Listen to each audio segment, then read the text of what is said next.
Yo, what's good, YouTube? This is Jay from TNJ, and welcome back to the New York Jets franchise here in the season finale episode where we will conclude Season 1. Now, we have 2 games remaining on the schedule. The first is versus the Cleveland Browns. We will quickly go over the highlights in this game, and trust me, it's not anything to see. Here's a first throw out to left side in a 7-7 game, and it's going to be picked off. Darnold is hit on this throw, and that one will be taken back to the 46-yard line by Mitchell. And the Browns take over with a turnover as they eventually get it inside the goal line. Handoff Nick Chubb, who is second in the NFL in rushing touchdowns this year behind Ezekiel Elliott. It's a touchdown, and that stretches it to a 14-7 game.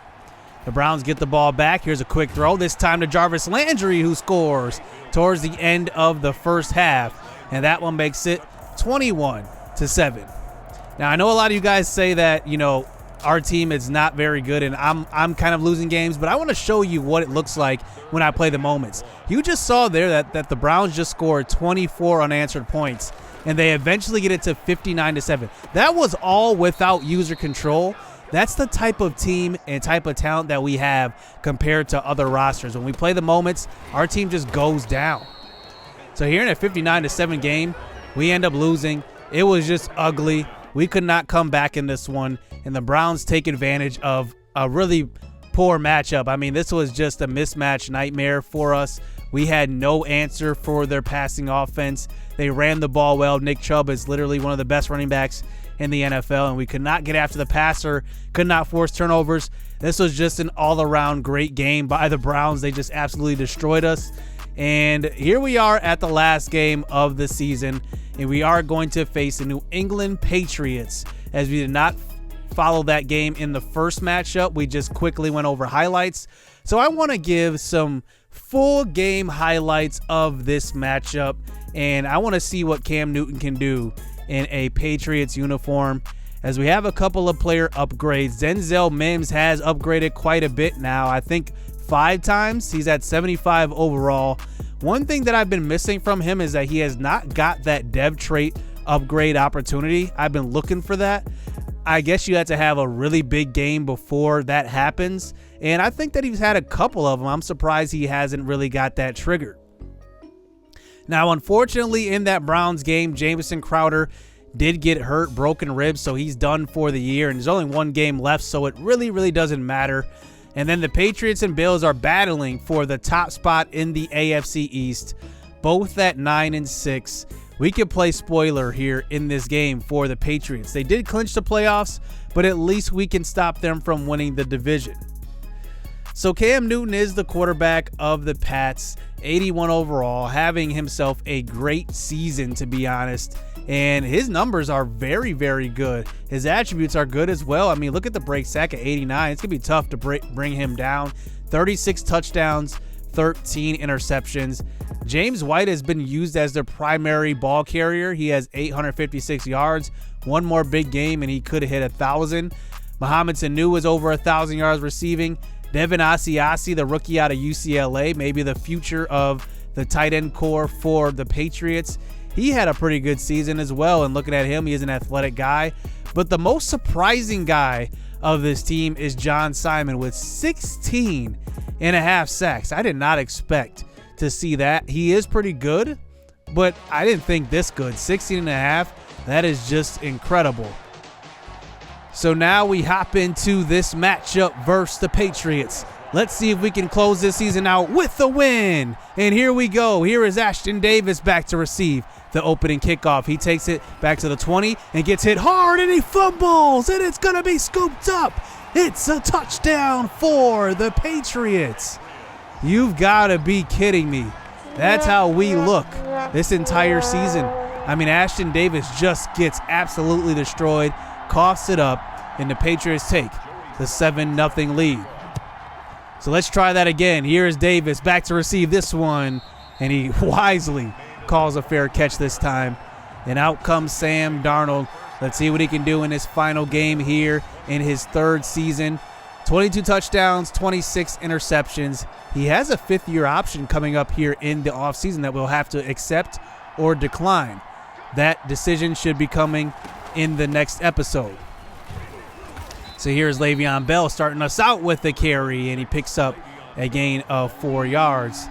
As Le'Veon Bell is over 1,000 yards on the season, Jamison Crowder had a 1,000-yard receiving season as Darnold throws across the middle on a 3rd and 7, and it's incomplete. Looking for Braxton Berrios, and now out comes Cam Newton for the first time on offense this game with a 7-point lead, 4,100 yards, a great touchdown to interception ratio, 3-1.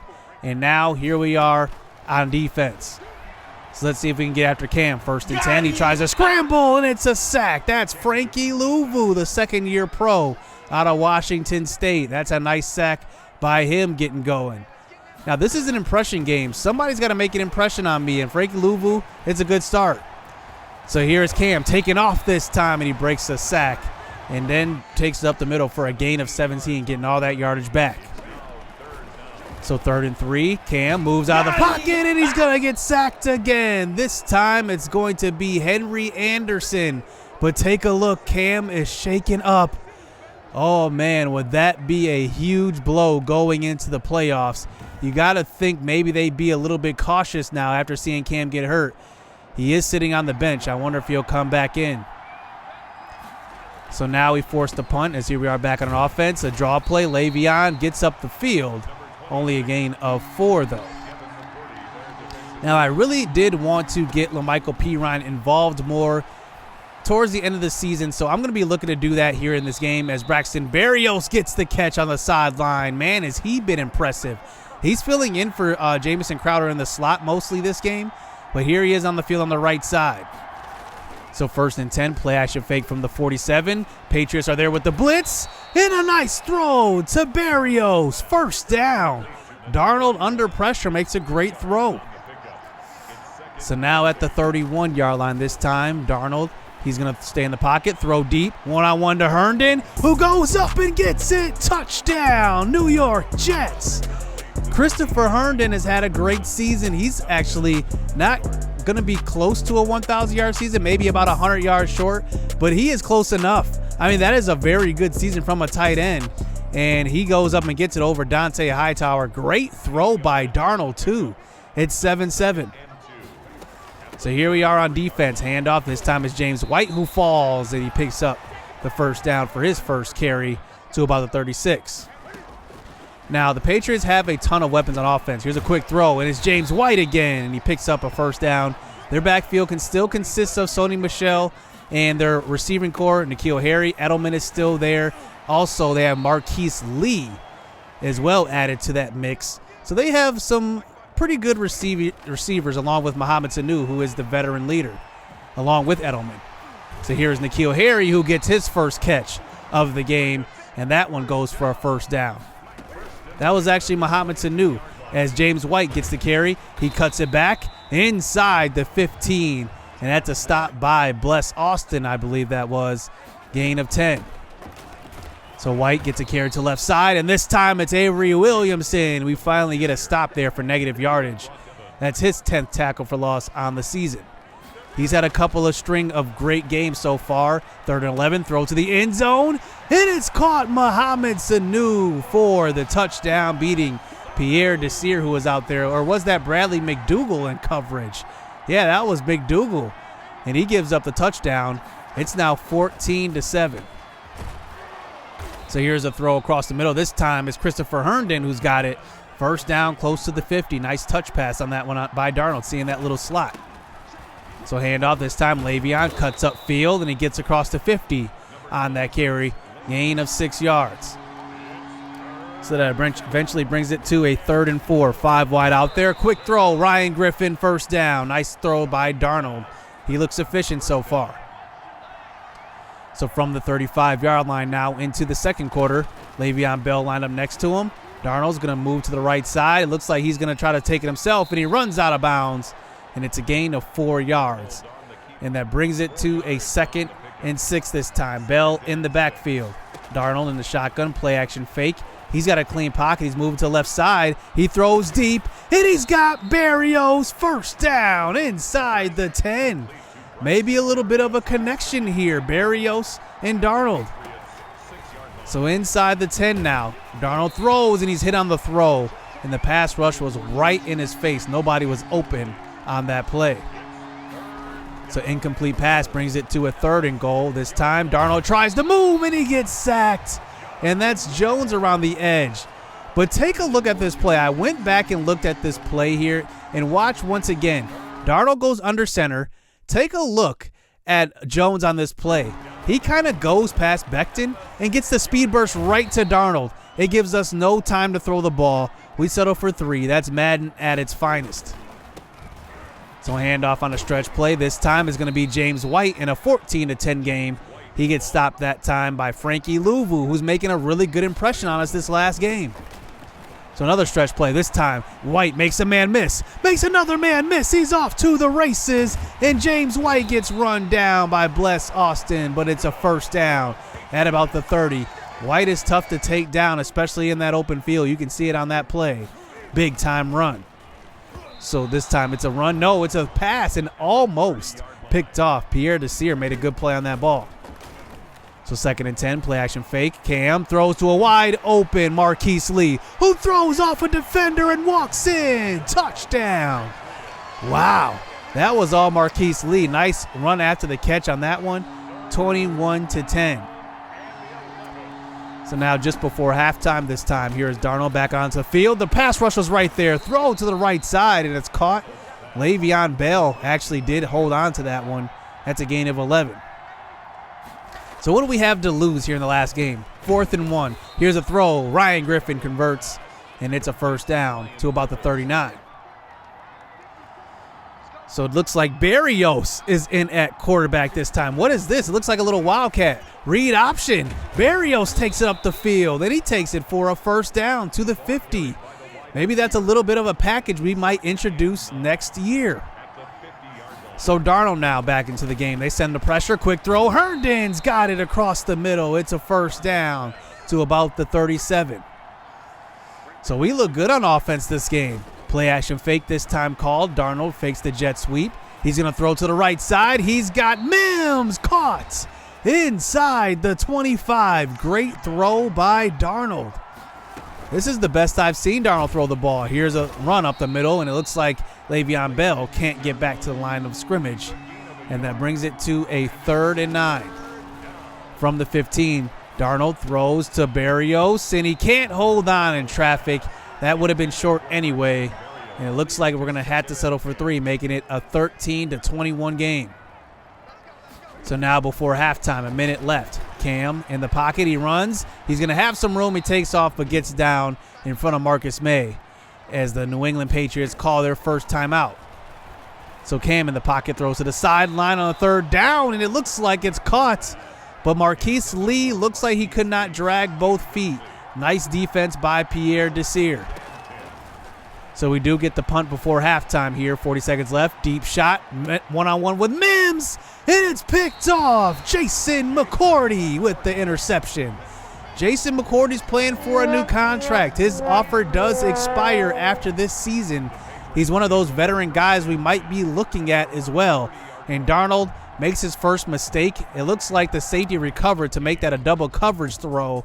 And it ends up being an interception before half. But we're still in this one. 21-13 versus the Patriots. We're playing pretty well. So now we look around the league and take a look at a matchup in the AFC East with the Bills and Dolphins. And the Dolphins 3-11. It looks like they may be on their way to the number 1 pick. It's a battle between the Lions and the Dolphins. I guess we'll have to see if the Bills win that game. So here is Cam back out onto the field to start the second half. He tries to scramble, and it's a sack. And it's Frankie Louvu once again as Terrell Basham is shaken up on that play. So now 2nd and long. Here's a throw to Matt Asiasi, and he picks up a gain of 8 yards. So 3rd and 3, James White in the backfield. Handoff, and it's a stop, and that's Blake Cashman having himself a great season this year. And he's definitely making an impression as C.J. Mosley comes back from his exempt list. I don't know what's going to happen there at middle linebacker. So here is Darnold this time. Throw to left side, and it's going to be caught and that is Josh Doxson, who's got a little bit of snaps here in the last couple of games. He picks up the first down catch. So handoff this time, Bell up the middle, gain of 7. We're moving the ball once again here in the second half. So this time we have the jet sweep call. It looks like it's a touch pass to Denzel Mims, and it looks like it's a reverse. Mims gets to the outside, but nowhere to go, and he coughs it up.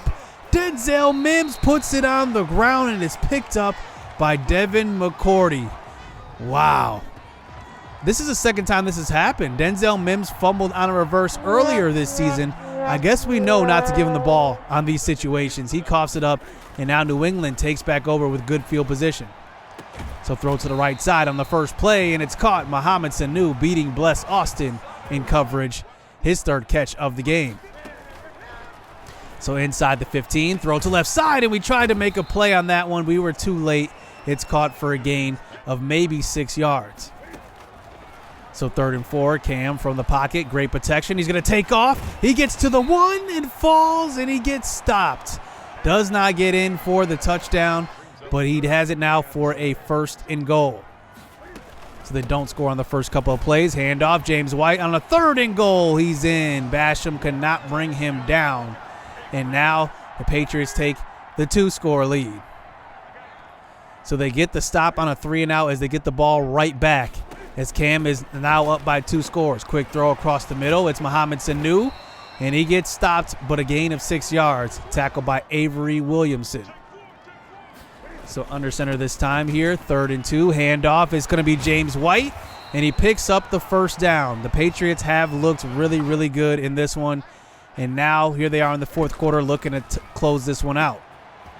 So here's a throw across the middle. It's going to be caught, and that is N'Keal Harry for one of his few catches this game, as Cam has been pretty efficient. No at least interceptions in this game. He's been sacked a few times, though. So 3rd and 6, throw to the end zone, caught. Matt Asiasi, the rookie out of UCLA, he makes it a 3-score lead, and now this game is starting to look like it's going to be out of reach. So 4 minutes left here in this game. Let's see if Darnold has one more last drive left in this 2020 season, as it's caught. Denzel Mims, gain of 7 yards. So 2nd and 3 from the 28-yard line, 3 minutes left. Throw across the middle. Le'Veon gets hit hard by Dante Hightower, but it's enough for a first down. Bell has looked good this year. He is not in danger of being traded or anything like that. He is definitely a big piece of our offense. Here's the Michael Pirine checking in, and I want to see what he can do as well. Do we need to sign a backup running back? That is going to be the question as well. I don't know what our needs are going to be in the offseason as far as secondary needs, but our primary needs we already know. Interior offensive line, defensive backs, and pass rush. Those 3 things are definitely going to be at the top of our list. Everything else might come secondary to that. So now across the 50, Darnold throws to the right side. He's got Herndon beating John Simon in coverage. It's a first down to about the 33. And now we have the ball under a minute left here in the red zone. So here is Darnold. Throw to the right side. It's going to be caught. Berrios inside the 10. Great catch by him. He's having a big game. So now at about the 8-yard line, this time Darnold moves to the pocket. He's going to take it himself, and he gets pushed out of bounds. And good thing he didn't fumble. He's been known to fumble those little scrambles. So inside the 5 now, 3rd and goal. Darnold throws, and it's almost picked off that time. He tried to fit it into Berrios. And now the final play of the season, 4th and goal at the 4. Is Darnold from the shotgun, 5 wide receivers out there. He moves to the right and throws, and it's caught. Berrios, touchdown. And that one will end season 1. Berrios has came around quite a bit this season, and really he's been kind of a hidden gem. And what do you know? He scores the last touchdown of season 1 for the Jets. A 2-score loss here, but I gotta say I did see some good things in the last 5 games. We went 2-1 last episode, and we did go 0-2 this episode. But some good things I saw were Berrios, obviously. He played well. Michael Pirine in a kind of a spell role to Le'Veon Bell. He played pretty well. And honestly, I saw some guys that were backups really get in, like Frankie Louvu, who had 2 sacks. in this game. I mean, those are the type of plays you want to see from your backup. If your backup can have 2 sacks, you're doing something right. Christopher Herndon had a touchdown. Berrios also had a touchdown as well. And then looking at our defense, no more interceptions from Blake Cashman. He had 3 in the last episode, I believe. Frankie Louvu, though, and Henry Anderson hit the only sacks in this episode. But it was a great win. I mean, it was a great ending to the season, I think, for the Jets, especially seeing that our offense started to get going. That was one thing that I was worried about. And I think that Berrios actually gave us a little bit of a boost. So we finished 5-10-1. That will land us with probably the number 7 pick in the draft. And remember, we have 2 first round picks, and we'll have to see what the Seahawks do in the playoffs to figure out where that second pick in the first round is going to be, along with that third rounder as well that we got from them in the Jamal Adams trade. And then we also have a first next year from them. So we have a ton of draft capital, and really that's how we're going to build this team. We're not going to do anything unrealistic. We're going to build this team the right way and the realistic way, not doing anything and taking advantage of the game. Now, just looking at the conference standings, the Packers take care of the NFC North. They go 10-6. They're the only team from that division to make the playoffs. The Buccaneers clinch the NFC South, and it looks like Tom Brady is back in the playoffs, this time in the NFC for the first time. The Cowboys win the NFC East, and the 49ers win the NFC West, as the Seahawks do hold on to a playoff spot. They are 9-7 on the season. Hopefully they lose in the first round so that we have a better draft pick, to be honest. And then looking at the NFL's top teams, the Chiefs and Browns were actually finished with the best records. So pretty good season by the AFC. We'll see if they can take home the Super Bowl. We'll see. Patrick Mahomes is going to be tough to beat. So let's look at our season stats. You know, one thing about Darnold is that some games he was good, some games he wasn't. Honestly, getting him a better offensive line, I have very high hopes for him. He is still a young player, and he's still developing. He's going to be 24 next year anyway. That's very, very young. Le'Veon Bell ran for 1,000. LaMichael Pirine was really good. I think that if we got him more carries early on, he would have developed a little more. I wish I would have done that. I wish I would have figured out the auto subs. And what I ended up doing to solve that was just by having certain formations where LaMichael Pirine was in. We do use a custom playbook, which is off of the New York Jets playbook. So really getting him some carries was definitely crucial down the stretch.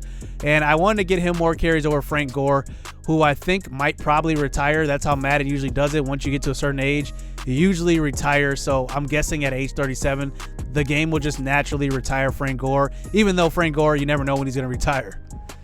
So Christopher Herndon is 25 years old, and he is actually going into a contract year next season. He had a very good year, and I think that he's definitely going to get that extension. And I like the season that he had, 75 receptions, almost 1,000 yards. He was about 150 yards short. How about Denzel Mims, though, in his rookie year? He had 6 touchdowns, 783 yards. That's very, very good. Bell had 7 touchdowns out of the backfield. That's actually going back to his Steelers days when he used to score touchdowns and catch the ball out of the backfield from Big Ben. But I think the story of these last few games, at least, was Braxton Berrios. I mean, this guy can play. 31 receptions this year, 404 yards. He had 3 touchdowns. Honestly, he is kind of a gem on our team. And to be honest, I like what he has. He could, if we don't go after receiver in the offseason, I think now I have a perspective on him and what kind of player he is. He can kind of play everywhere. And if we don't go after receiver in the offseason, I won't be that mad because I think Berrios is a capable guy that we can develop. He's still pretty young. Now, one thing about our offensive line is that we do have some holes. One is not left tackle. Mekhi Becton was amazing in his rookie year. He's developed up to a 77. I expect him to be in the 80s next season for sure.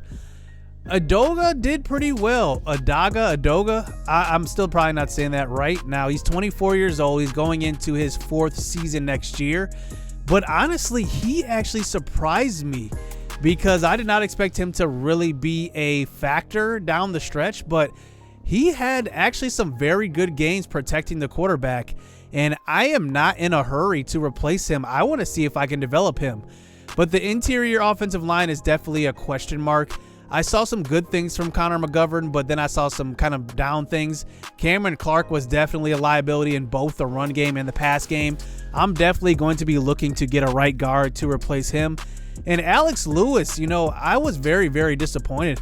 He actually started out pretty well. I thought he was blocking well, but then I saw some certain blitz packages that teams would send at us, and he would just either not block somebody or block the wrong guy. So I definitely am looking at left guard and right guard here in free agency and the draft. I guess we'll have to see what's available there. And honestly, offensive line will definitely make Darnold a better quarterback as well.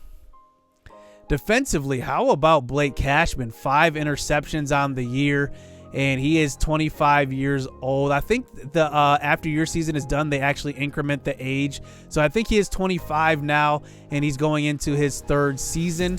Brian Poole, along with other secondary guys like Pierre Desir and Quincy Wilson, all those guys will be free agents. But Brian Poole did have a decent year in the slot.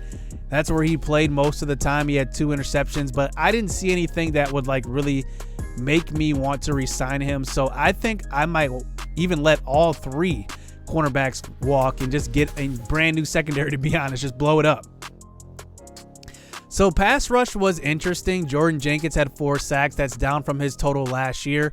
Terrell Basham had a couple of good games. I think I might bring him back just as a backup. He actually had a couple of games where he showed up pretty well. Bless Austin will still be under contract. Quinnen Williams led our team with 7.5 sacks. And just looking at how he developed, he's at 79 overall. I was hoping to get him up to the 80s, but next year he'll definitely probably be there. He's 23 years old in his 3rd year going into next year.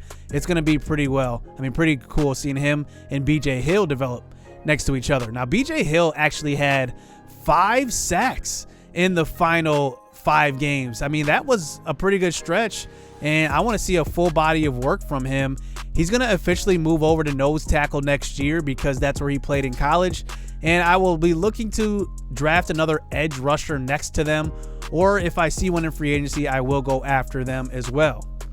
Now, how about Frankie Louvu, though? I think he earned another contract. His contract is expiring as well, but I like what I saw from him. He was very, very good, and I am looking forward to seeing what he can do as kind of a depth guy. And then looking at the rest of our team, I don't really see anybody worth really noting, but a couple of guys had really good seasons as backups. So leaders around the league, how about Mitchell Trubisky leading with 38 touchdowns? He had a very good season, and he actually led the league in yards, and he might even be on his way to maybe an MVP. Yardage-wise, there were a ton of 1,000-yard receivers. Jamison Crowder is clumped in there. He had over 1,000 yards, but Golden Tate leads the NFL in yards. Pretty good season from him. Defensively, Bobby Wagner led the league in tackles. Donald led the league in sacks. He had 18 along with Khalil Mack. And then Chris Jones had 13 right behind them. And then Kendall Sheffield, 6 interceptions. Boye had 5. Sherman had 5. And a couple other guys also had 5. But I was really, really surprised to see that, I don't know. I feel like the interception total would have been higher than 6 on the year. So Trubisky actually does end up winning the MVP. I am very, very shocked to see that. I'm not sure if Madden factors in wins at all because the Bears didn't even make the playoffs. I wish they would in these awards add that logic in so that, hey, you got to be on a good team in order to win MVP as well. That should also factor in, success of the team. Now, Offensive Rookie of the Year goes to Justin Herbert in the AFC. So a great year from him. Remember when we first faced him, he had 9 touchdowns, 0 interceptions. So he was off to a great start. Logan Wilson wins Defensive Rookie of the Year. And just going through the awards here, I don't think we have any award winners on our team. Adam Humphries actually wins Best Receiver. Go figure.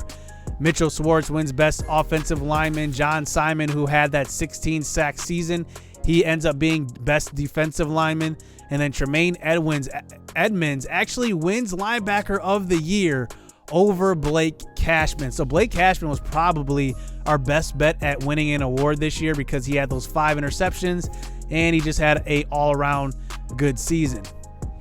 NFC awards, Justin Jefferson wins Offensive Rookie of the Year. Chase Young as well. He wins Defensive Rookie of the Year for the Washington football team.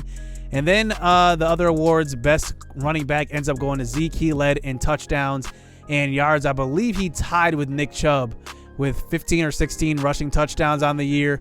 Aaron Donald won Best Defensive Lineman, and Khalil Mack won Best Linebacker. So that will do it. Next episode, we will go through the offseason. Usually I like to divide the season recap up on its own episode, but I decided to do it all in one episode just so that we can get through the offseason quickly and hop into season 2. I'm excited for it. So hit subscribe, hit that like button. Offseason coming next. Stay tuned. Let's get it. Let's go. I be trying to do me, but they be trying to copy though. Only problem with that is they not me though. People act cool, but really they be shysty though. They say they got your back, but they ain't even behind me though. I be low key, but police be trying to find me.